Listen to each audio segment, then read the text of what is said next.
In today's video, we'll be diving into some more budget decks I've been brewing over the course of the past couple of days since my last video, and these decks are surprisingly kind of unique from one another. They're each trying to do their own thing. Some of them are some of the newer cards utilizing some new stuff from Strixhaven, while one is kind of like a throwback to Call Time that I feel like I overlooked when it came to kind of exploring all the budget decks that Call Time had to offer. I mean, each of these are definitely interesting in what they're trying to do. They each have a unique strategy. They are each different style of decks depending on what you're looking for. But if you like the video, hit that like button. It definitely helps out a lot. If you're new here, want to know post new videos on the channel, hit that subscribe button. But let's dive into the decks and let's talk about them. So the first deck up that I kind of been exploring with that I haven't really played a lot of is actually a budget zombies deck. Zombies are an interesting kind of style of tribal deck that I feel like I overlooked just because a lot of I guess the two zombie lords that are currently in standard are in two different sets, and I guess I overlooked them when they each came out in their own set. But I do feel like I did experiment with some of these cards at some point, but I guess I never really put a deck together based on what I looked up on my deck list that I do post on my AetherHub links that I usually have in descriptions of these videos down below.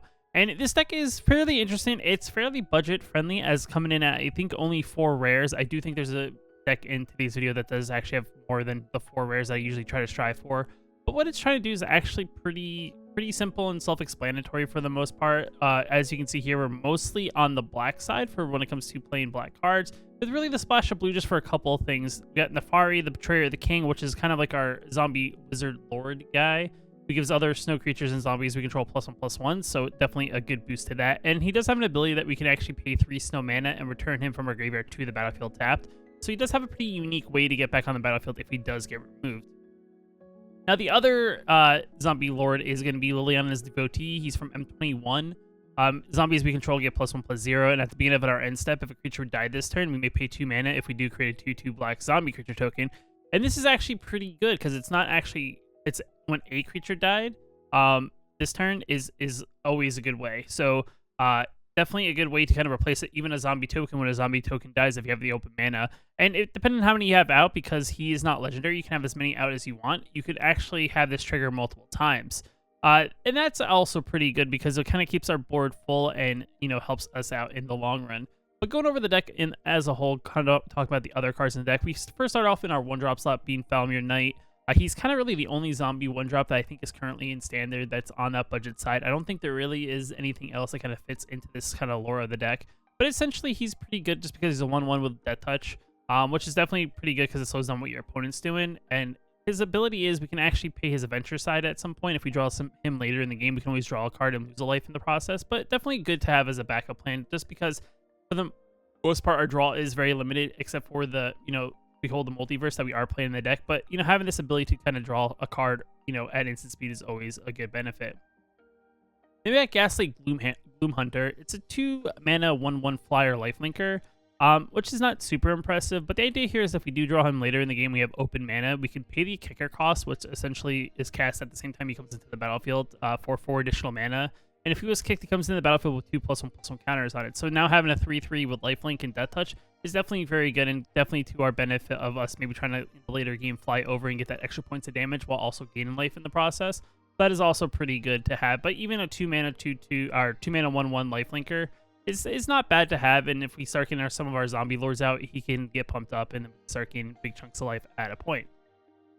Then of course we got Mire Triton. I feel like Mire Triton's like a staple in most decks like this, just because, you know, it's just battlefield, build 2 cards and gain 2 life. And the other thing too is we can actually always mill our Nefari Betrayer King early in the game and actually get on the battlefield for cheaper. Instead of paying the 5 mana, we may be able to get it on the battlefield for only paying 3 snow. So that is definitely a good way to kind of trick your Nefari onto the battlefield in the earlier parts of the game before you get to 5 mana. So that is definitely a very good thing. And of course, gaining 2 life and Death Touch is another solid benefit of, you know, playing Mire Triton. Then of course, because we are playing snow and we are playing zombies, Priest of the Hunted Edge is actually pretty interesting here because of its ability to sacrifice, and target creature gets -X to -X, where X is the number of snowlands we control. All our lands are snowlands, so it could get up pretty big pretty quickly. And -X is kind of our way to go around indestructible, though it doesn't prevent anything from, you know, if someone gave protection immunity from a particular color. So that is the only downfall to that. But, you know, and the other thing too is once you start actually getting some of your zombie lords out, you know, having a a 1/4 body, a 1/5 body is definitely a decent blocker as well. So definitely creates a decent sized wall that your opponent has to attack into in the early game, especially if your opponent's playing an aggressive deck. It's always a good thing. And then, like I said, you can always trigger a Priest of the Haunted Edge and kind of replace it immediately if you have the open mana. If you have Liliana's Devotee out by paying the 2 additional mana at your end step if you've sacrificed this turn your turn, because you can only activate it at a sorcery speed. So that's the only downfall to it, but overall pretty decent card in that manner. Then of course I put in some Solid Cummins. I feel like you maybe you don't have to put Solid Cummins in here, but I figured we have some disruption just because depending on your matchups, you may play like something like a Sultai Ultimatum deck, and just having a counter spell just in case is always a good thing. Just kind of disrupt maybe your opponent's big spell that maybe they're gonna play to try to take advantage of, or even the possible board wipe, because that is the one thing that our deck is very susceptible to, like an Extinction event or some sort of board wipe in general that's gonna remove our creatures from the battlefield is something we gotta look out for. So having this in the deck is just kind of like that protection in a way, just to kind of hopefully prevent us from getting completely wiped out in one spell. Then, of course, I already went over Liliana's Devotee, but just a pretty solid zombie lord, being a 2/3. Given everything +1/+0, that's a zombie, and the ability to replace zombies that may have died, at our end step on our turn. So we can attack in aggressively and always replace our zombies that we may not care about as much. Then I actually have the Silver's Mool. It's a 3-mana 3/1, and at the beginning of our end step, if we gain 3 or more life this turn, we have to return it from our graveyard to the battlefield tapped. And also has a good ability on it that we can always tap 2 mana and actually sacrifice it and draw a card. So if we know it's going to die, or if our opponent decides to target it, we can always sacrifice it and prevent it from being targeted by a particular spell. So it's definitely very good in that sense. And like I said, if we get to the 3 mana life on a turn, we can always return it back to our graveyard onto the battlefield tapped. So definitely a good way to reoccur it back onto the battlefield. And that's the one thing I've noticed, that there's some various things we can do to kind of reoccur things back onto the battlefield to kind of get our advantage.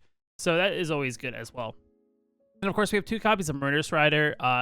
This is something that you probably eventually want to go up to 4 because of its removal on the one side that destroys target creature or planeswalker. We lose 2 life in the process. And also it can become a creature as well for 3 mana. That's a 2/3 with lifelink. And if it dies, we get to put it on the bottom of our opponent's library. So essentially we just get to shuffle it back into our library. So if for any reason our opponent destroys it, it goes back into our library. We could possibly draw it again later in the game. Being at Behold the Multiverse, like I said, we do have some draw, but it's very limited on what we're drawing. And having something like this is actually fairly good just because of the Scry 2. We have to draw 2 cards and then draw 2 cards. And we can always foretell it in the early game and always set it up for the later game when we really need to kind of fill our hand back up. So that's also pretty good in that sense. Then you got the Dragger Necromancer. It's a 4-mana 4/4, which is pretty solid. And its ability is if a non-token creature an opponent controls dies, we get to exile the card with an ice counter on it instead. And then we may cast cards among them with ice counters among them, and spend mana sources as though they were mana of any color to cast those spells. So essentially, we remove an opponent's creature, it gets an ice counter, it comes onto our side of the battlefield, we can use our snowlands to essentially cast that creature now on our side of the board, and essentially use our opponent's creatures against them, which is definitely very good. And a 4/4 is pretty solid for 4 mana. Overall, pretty decent ability. Is definitely interested in kind of making your opponent really angry when you start eliminating multiple creatures on their side of the board. And because we probably want to attack very aggressively just because we have ways to replace our zombies, there's a lot of creatures that are possibly going to get removed from get an ice counter from this card in general. And like I said, then we get Nefari, Betrayer of the King. He is our zombie lord and savior in the deck, and just given all our creatures our snow permanents +1/+1, and he always has this recurring snow ability to return to the battlefield tap. So overall pretty decent there. And then the mana base is pretty straightforward. We have 5 of the snow cover islands just because we're not a real big snow blue side of the deck. Then we have 13 snow covered swamps, 4 ice tunnels because it's a snow dual land, and then we have Shimmerdrift Vale yet again. It's one of those lands that comes into the battlefield tap, but we get to choose a color and then produces mana of that chosen color. So definitely good there, and it's also a snow land as well, so definitely helps us out in that, stacking up for something like this. Other than that, I mean, the deck is pretty straightforward, pretty budget friendly. It is definitely fun when you kind of overrun your opponent with a bunch of zombies. So definitely Zombie Tribal is something fun. On the end of it, is it as good as some of the top meta decks? It's probably not, but it's definitely something kind of tribal that's fun. That if you want to play like a mid tier game, overall is it's probably on the more mid tier side of things. And then in the sideboard, I actually, instead of adding actual sideboard cards in, because this is a set, our deck that's from a set that doesn't include Learn or Lessons, we have in the sideboard some cards you can always look at if you want to decide to upgrade some cards in the deck. So the first card up is we got Liliana's Standard Bearer. Essentially, it's a flash zombie. When it enters the battlefield, we draw X cards or X's number of creatures that died this turn. So it's possible that we can flash this in if our opponent decides to board wipe on their turn. And then we kind of get X cards to maybe replenish or refill our hand back up in that end. I don't know if this is something you want to play maybe 1 or 2 copies of, just because other than that, it's kind of like an awkward card, especially if our creatures aren't really dying. It doesn't really do much other than that, other than it being a flash speed creature. Then we got Rise of the Dreadmarn. It's a 3-mana instant spell that we can tap, create X 2/2 zombie berserker non-creature tokens, where X is the number of non-token creatures that die this turn. Yet again, another card that replenishes our non-creatures with token versions of them, and we can always foretell it to set it up. So just in case, like we said, we are playing a board wipe style deck, we can always set this up that if our opponent's going to eliminate a lot of our creatures on our board that aren't tokens, we're going to be able to replace them at least with some zombie tokens to kind of at least, catch them off guard and maybe hit them for lethal, depending on how many creatures they do decide to destroy. And then after that, we have Temerith Calls the Dead. Yet again, a pretty solid card here that mill 3 cards. We can exile a target creature or enchantment card from our graveyard. If you do, create a 2/2 black zombie creature token. We have a pretty abundant amount of creatures in the deck, so we're definitely going to probably hit on this. So we're going to be able to pump out some zombies in the process. And after the initial cost, it does the rest on itself, unless your opponent does play a Vorinclex, and it doesn't actually progress on the chapters. And in the end, we have the 3rd chapter where we gain X life and scry X, where X is the number of zombies we control. And since the deck is a zombie tribal deck, we're going to be able to dig and get a bunch of scries out of this and possibly set us up for a good play on the following turn. And then, of course, something that, like I said, to consider is possibly like Ravenlore. And we scry X, and where X is the amount of snow spent to cast a spell, and then we draw out 3 cards. So definitely a good way to dig deep, and because we play all snow lands, we're going to be able to scry 5 and then draw 3.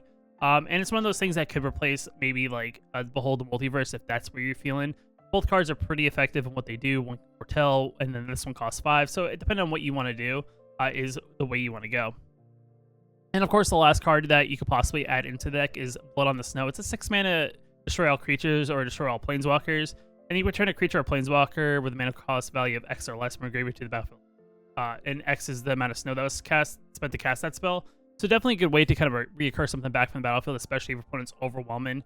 Just because the deck we are playing isn't playing too much in the way of like board wipes or, other than not even spot removal. We really don't have any spot removal. So this is kind of one of those things that this is kind of like a way to, if your opponent's being very aggressive or getting very wide, you can destroy everything. Maybe yet again, like 1 or like maybe 2 copies of this, just because you don't want to really draw this and destroy your board. You kind of want to build up your board and kind of get as wide on your opponent as possible. And then in return, you kind of do get that creature back onto the battlefield. So hopefully, you'd be able to get something pretty good out of it. Other than that, I mean, the deck is, like I said, pretty straightforward. You could always replace, your tap lands with, with the dual lands from the black-blue, can't even think of it, the Mardu land, or the modal land, not the Mardu land. Mardu's black, red, and white, but the modal land, the black-blue modal land. But the downfall of that is that it doesn't count as a snow permanent, so it kind of decreases the amount of snow permanents we would have. But I guess it's one of those things if you want to. But like I said, this deck is pretty straightforward. But let's move on to the next deck and let's talk about it. Now, this next deck is actually one of these decks that you probably look at and you'd be like, what is this and what kind of pile am I looking at? So essentially, this deck is called Dragon's Approach, or I call it Dragon Summoning. It's a budget style deck. It's pretty cheap on the end, but it is one of those decks that I do have 7 total rares and mythics in the deck. It's 4 copies of Storm's Wrath and 3 copies of the new dragon from Strixhaven. But essentially what we are doing in this deck is we're playing a card called Dragon's Approach. Essentially, it's a card that we're allowed to play as many copies of this in our deck. We are playing 20 copies of the deck. It's a 3-mana sorcery spell that deals 3 damage to each opponent. And then we get to exile Dragon's Approach and 4 other copies named Dragon Approach from our graveyard. If we do, we get to search our library for a dragon card and put it onto the battlefield and then shuffle. So you'd be wondering to yourself, like, okay, so you're going to cast this, 4 times, and then on the 5th time you're going to get the dragon. Well, yes and no. The way that it really works is if you look at my bottom half of the deck, we have 4 copies of Cathartic Reunion, 4 copies of Thrill of Possibility, and 4 copies of Thrill and Discovery. So essentially, these are cards, drawing spells that we discard, X amount of cards, 2 of them being 2 cards and 1 of them being 1 card. And then we draw X amount of cards from our deck. So essentially what we want to do is we want to draw a hand that has a few copies of this. has a few copies of this, and probably you don't want to draw a hand initially in the open and that has one of these in it, just because the goal here is we're trying to keep these in the deck to then get with the Dragon's Approach once we do play it and get the combo off. So essentially what you want to do is you want to discard as many of these into the graveyard, while at least keeping one in your hand, so that on the turn that you are going to cast and have 4 other ones in the graveyard, you're going to be able to then summon this, which he does, which is kind of complicated to go into, is when he has flying, vigilance, and haste, so he can attack the turn he immediately comes in. So you're going to do 3 damage to your opponent, remove 4 of these from your exile, 4 of these from your graveyard, and also this one. And then you're going to get this guy out into the battlefield, swing it for 5, so you're now doing 8 damage. And then whenever he attacks, we have to look at the top 7 cards of our library, and then we can cast an instant or sorcery spell, mana value less than or equal to his power without paying the mana cost, and put the rest on the bottom of our library in any order. So essentially, you're probably going to find more of these, cast another one, put that into the graveyard. Kind of essentially every time you attack with him, you're going to probably, on the more than likely going to do 8 damage at least. And like 2 turns or 3 turns, depending on how your opponent is, they're more than likely going to be dead. The one downfall to this is if you don't really draw a lot of this and you draw a lot of this, you're going to have to cast these and then kind of slowly build your way to this. But, if everything works out right, you could probably do the combo in, by turn 4 at the earliest. If we did have like a 1 mana discard and draw, I could see us having that. And that's kind of where I go in my sideboard. My sideboard has some other discard and draw effects. And that's one of the things that you maybe want to play around with. Maybe you want to add some more draw and discard effects, so you can kind of dig a little bit deeper, be a little more aggressive on drawing and discarding.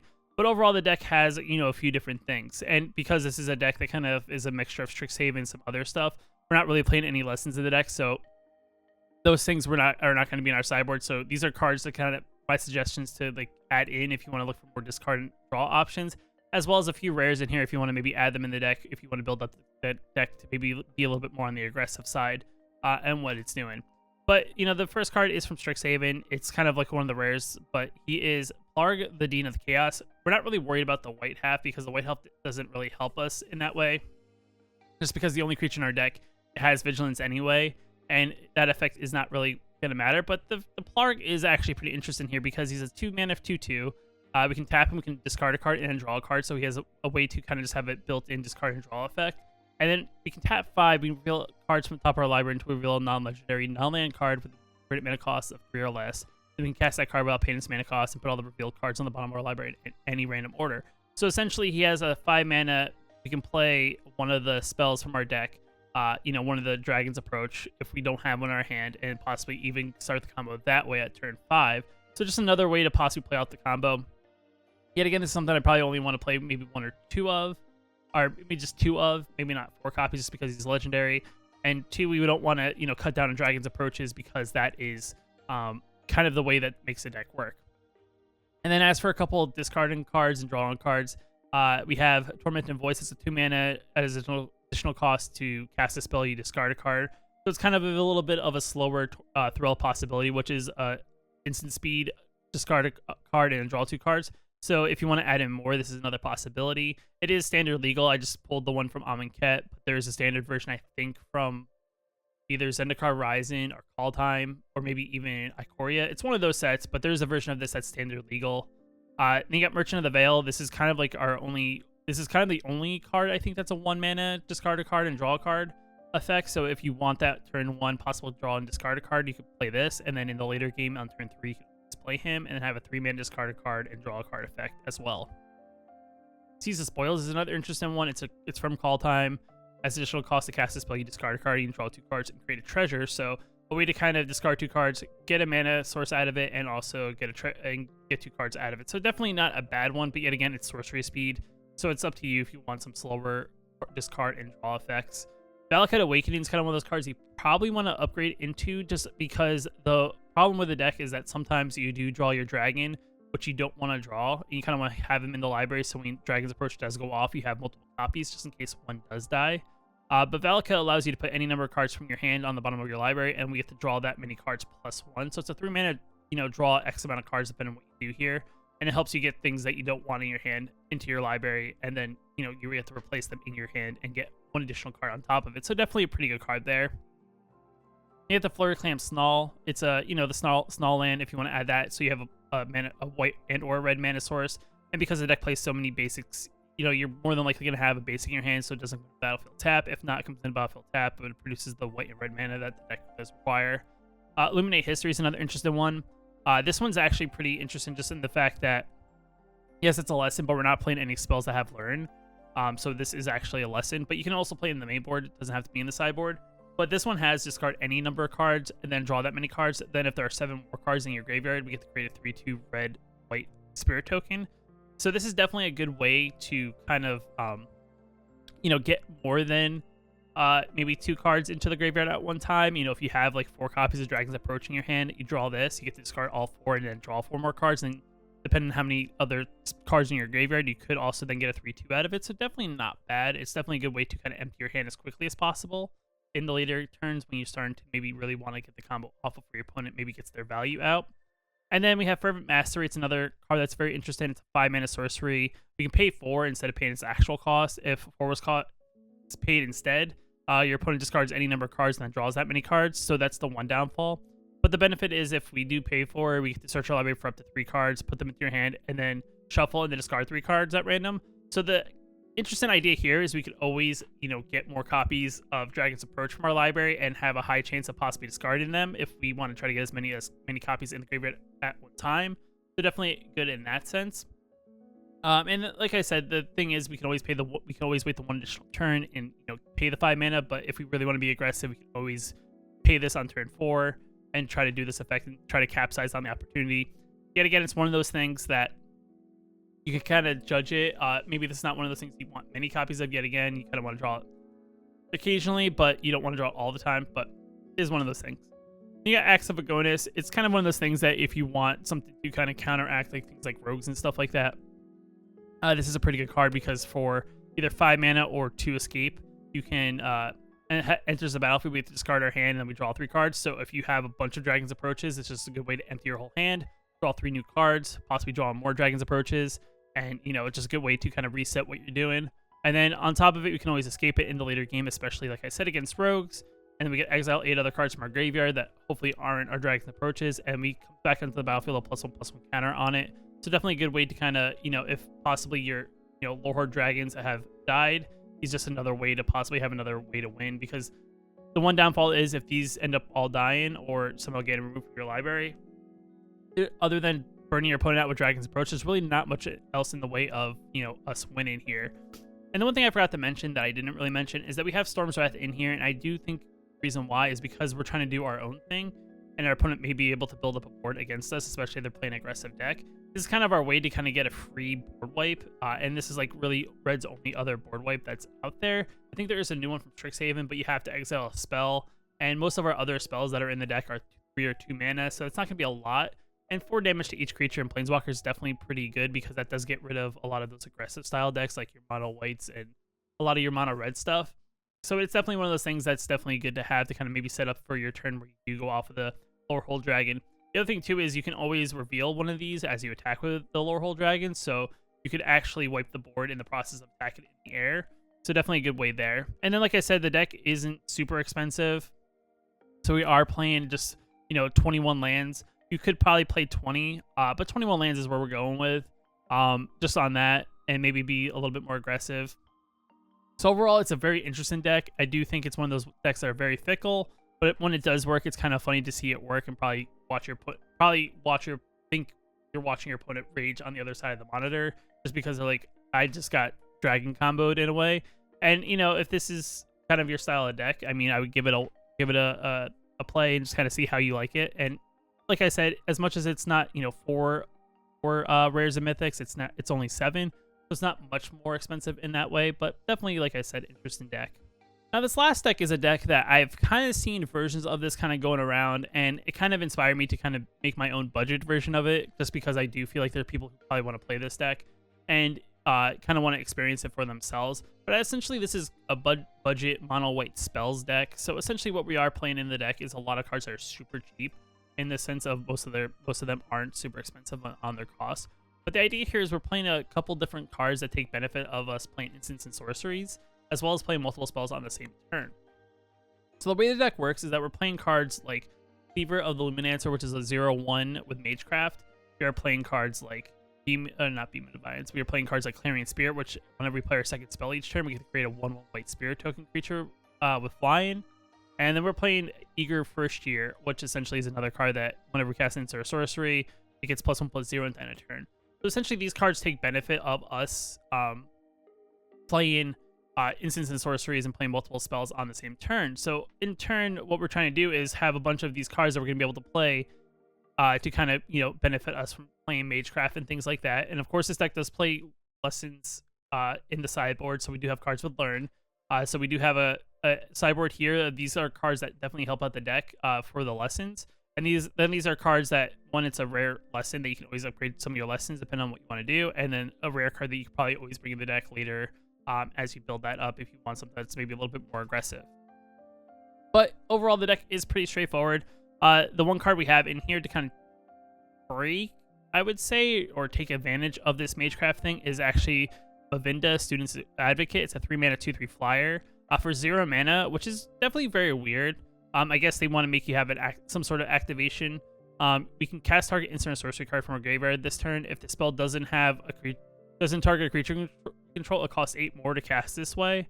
If a spell would be put into your graveyard, exile instead. Activate only once each turn. So what this does is essentially whenever we cast any of these spells that either target our creatures or pump them or whatever it is, we can play this and essentially, play that spell a second time, which then either triggers Clarion Spirit to create a token, or it creates a additional Magecraft trigger to go off, which is definitely very good for what our deck is trying to do.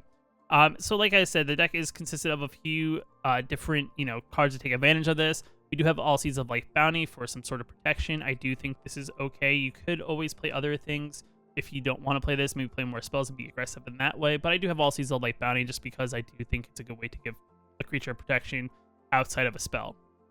So first we start off with All Seeds of Life Bounty, 4 copies of that. We have Cleaver the Luminancer, which gets +2/+2 whenever we cast or copy an instant or sorcery spell. So definitely strong there. It does have the downfall of if you don't draw spells, then it just stays at a 0/1. We do have ways in the deck to put counters on things, so it's definitely one of those ways we can get this card to be able to attack no matter if we play spells or not.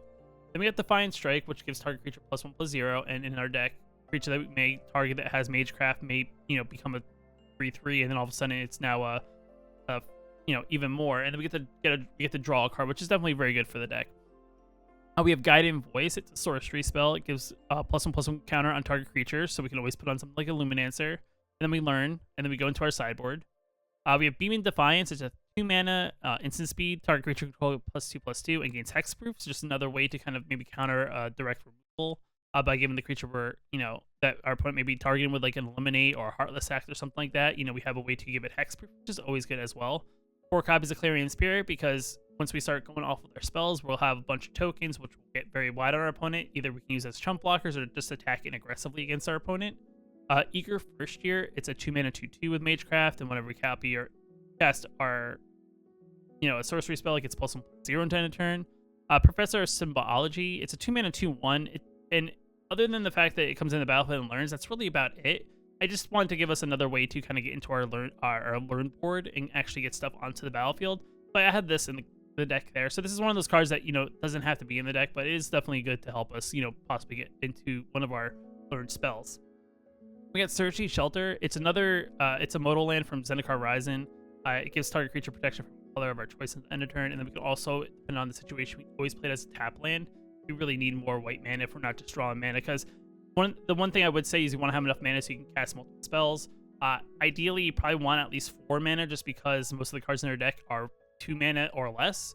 So having 4 mana allows us to be able to at least cast 2 spells, depending on how we draw.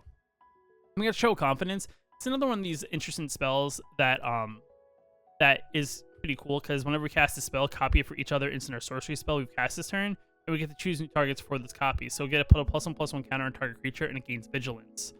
So essentially, we may cast something like a Guiding Voice first, and then we cast this, and then it triggers a second time. The other thing too is you'll see with the next card, which is the Bavinda Student, is that now we can technically cast this, tap it for 0, and then get 2 more copies of this, because Storm counter or the copy counter is on the stack already. So if we've already played this once, then we play this, then we get one trigger, and then we get another trigger. So then it casts technically 3 times, which is definitely a good benefit. And giving +1/+1 counters to things is definitely very good. So overall, pretty decent card there. And then I kind of already went over Mavinda. It's just a way to get recur some of our spells. We get more advantage and get more Magecraft counters. So definitely overall very good there.